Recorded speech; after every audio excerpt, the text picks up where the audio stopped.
All right, thank you, Jennifer. President Trump is in Poland now ahead of the G20 summit in Germany. He made brief remarks on the missile launch before his departure.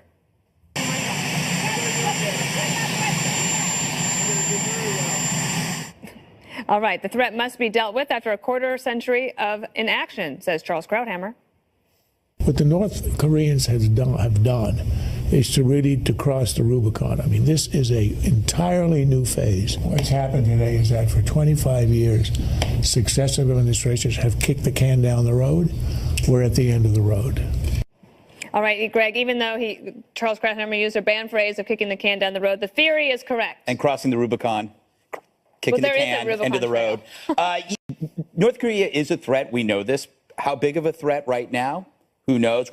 What's important is you have to have a series of measures that allow you to escalate pressure without leading to nuclear war. Yeah, it's about having all these options at the ready. If you want to win at strip poker, you wear a lot of clothes. so you can take off one thing at a time. You would know. So you have to have a lot of options. Dealing with national security is like wearing a lot of clothes during strip poker. You start taking things off. Finger gloves. Yeah, finger gloves, exactly. So it's important that you have these options. And I think you noticed it with Syria, the way they treated that. They started with an option that sent a message. But it wasn't a message that led to retaliation. It was, we're going to take out a few of your planes at the airport. And then there was the MOAB, the mother of all bombs. So you have these things that are, they're measures that help you move closer and closer, making them nervous. But, the problem is you also have to look at North Korea's perspective here. What if they play ball? What if they de-escalate? What if they decide not to have nuclear weapons? What happened to Gaddafi? Right. Well, I think that is probably part dragged through the streets. Yes. It is partly his calculation. Jesse, earlier today, President Trump tweeted, trade between China and North Korea grew almost 40% in the first quarter. So much for China working with us, but we had to give it a try. That number surprised me, that 40% number, because it's been no secret that North Korea has been a big problem, and China saying that it wants to help, but if it provides 90% of its goods and 40% increase, that's a big difference. That's why trying to leverage China is only one option. That's only one article of clothing, Greg. Exactly. 40%, that's a lot of trade. And if we want to go into a trade war with China, that's what we're going to have to do. But I think there's other things you can do. You have the UN Security Council sanctions package. You can do that. But again, another banned phrase, kicking the can down the road. Preemptive strikes, I believe, are too risky. It's too dangerous, and too many people will die. I think the only legitimate option is an assassination attempt or a coup. But that possibility is probably the most difficult. So I think what President Trump needs to do is make sure the North Koreans, but as well South Korea, Japan, China, and Russia, believe that we are going to take preemptive action unless, and here's the unless. I think the unless has to be the intelligence agencies of Russia, South Korea, Japan, and China, and the United States, they need to start collaborating and get some spies in there and get an assassination network or cell in there and to take preemptive action that way. Because I think a decapitation strategy is the best strategy. And ultimately, this is a huge test for Donald Trump, because if he doesn't rally the Pacific partners like he did rally the Sunni nations in the Middle East, we could have in a year or so, I don't know how long it's going to take, but a missile that could potentially reach San Francisco, could reach Los Angeles. And this is why it's not a partisan issue. This is not Iraq. This is not just a regional threat. This is a threat to the homeland. So I think, Republicans and Democrats need to rally around the leadership of the president and try to get the UN involved, but make sure this menace does not reach our shores. And there's Kimberly, a new president in South Korea as well. And this is a person that thinks a little bit differently than previous presidents of South Korea. In fact, one of the suggestions on the table as a possible option is that the United States would stop doing joint military exercises with South Korea in order to placate Kim Jong-il, which I don't like that idea, but I guess it's one of the many bad options on the table. Yeah, that's a really bad option. I agree with you. So placating isn't going to get us anywhere. This whole strategic patience thing, it's done. Don't even ever mention it again to anybody. So what we need to do here is we need to start punishing people. They need to understand they only respect the fist. And I would start first, yes, with economic sanctions, and anybody, Chinese governments, banks, et cetera, anybody doing business, with North Korea, they need to be publicly identified and shut down. There's no more of this in terms of just allowing people to go ahead and do what they want privately, and then everything, the onus is on the United States.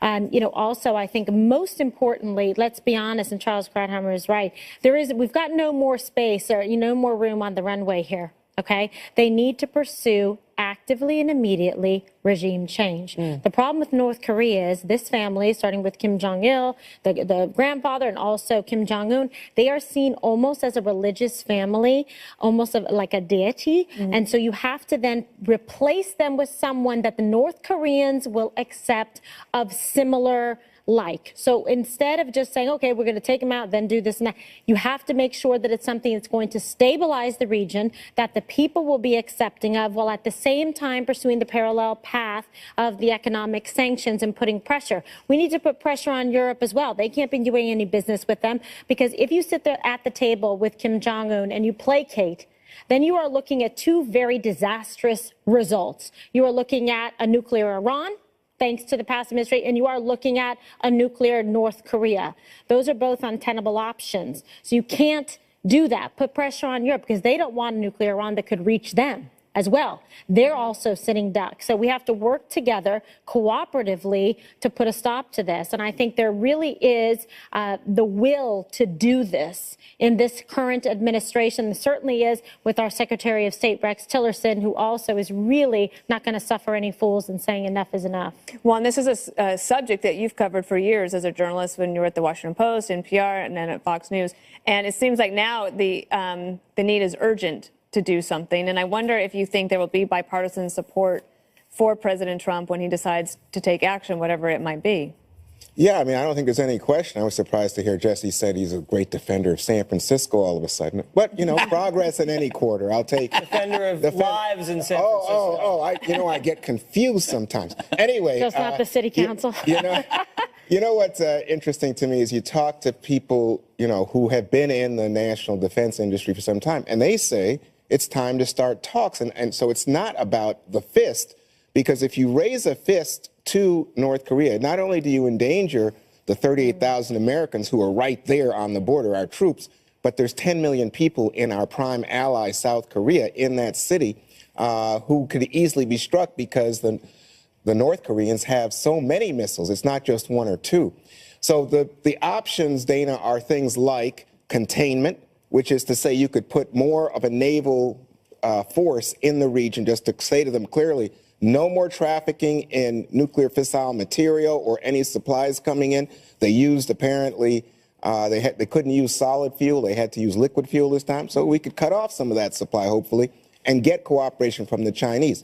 What's curious to me is it takes longer to do that. But I'm saying these are options. I don't think beating them up is going to solve it. I didn't say that. That would be sophomore to think so. I'm talking about eliminating their ability to retaliate. That's what you do. That's what I think. So if you eliminate their ability to hit South Korea, that's what we would have to have that in place. Yeah, we would have to figure that out. But I think what's interesting to me is the president's going over to the G20. He's going to have the opportunity to talk to Putin, to talk to Xi Jinping, the Chinese president. Well, Russia and China have both said we should be negotiating with the North Koreans. So has the South Korean president, as you point out. It's just that we've tried before to negotiate, and this guy is a deceitful egomaniac and not trustworthy. But Russia and China seem to believe that's what we should do. I don't know. It seems to me like there's no choice here but for us as an American people to support President Trump. The thing is, he said is they're never going to do it. Never going to try an intercontinental ballistic missile that could reach the United. Well, they've done it, and he hasn't. Right, and they did it a little bit sooner than anybody thought possible. Can I just quickly address what Juan said? I know you're more of a carrot guy than a stick guy, but we've been using a lot of carrots with North Korea, and they've been using that. There it is. They've been using that money to then fund their nuclear weapons program. So I don't know how many more carrots we can give them. And then to talk about what KG said, you make a good point about exposing the companies and the countries that do business with the North Koreans. We should do more. We should shame them. We should make them. President Gutfeld. Freudian slip. It's only a matter of time. This was your monologue from last. Well, yeah, I mean, if you look at the slave labor, that's an area to shame them when they're cutters building the stadiums, but also like if we have to be prepared to pay higher prices if we want to go after China. Would you rather have a war or pay higher prices to go after China because they're doing the trade, they're dealing with the labor? All right. Higher price for an iPhone, or you wipe out San Francisco? Apple. What about Apple? I mean, Apple has companies in China, correct? Trump could lean on Apple to get something done. There's like a whole iPhone city where You know what would be my number one solution, and I think we have actually done this, is get involved with cyber warfare. I think we stopped some of their launches by getting into their programming. We did already. The thing is that they're doing it too. So my feeling is, why not say to the Chinese, hey, look, guys, it's reached the point where it's intolerable. You help us with this, but help us wage a cyber war against the North Koreans. We're doing it. We already stopped them once before. And this one we could have. We watched while it transpired. Well, and the thing is also the North Koreans are not too shabby in the cyber warfare department themselves, since that WannaCry virus from last month was actually started in North Korea. I think Donald Trump is also playing mind games with China by saying, it's a shame you can't handle this small country nearby. Make him leak. Yeah. It's like I expected more from you. Yep. It's a country of 22 million people. That's like a tiny percentage, and they're just kicking your butt. We need some more meme videos. Yes. Communicate our message. We're going to talk about that because ahead, CNN seems to threaten the online user who posted that Trump wrestling GIF. Some are accusing the network of blackmail. A Gregologue next. Okay.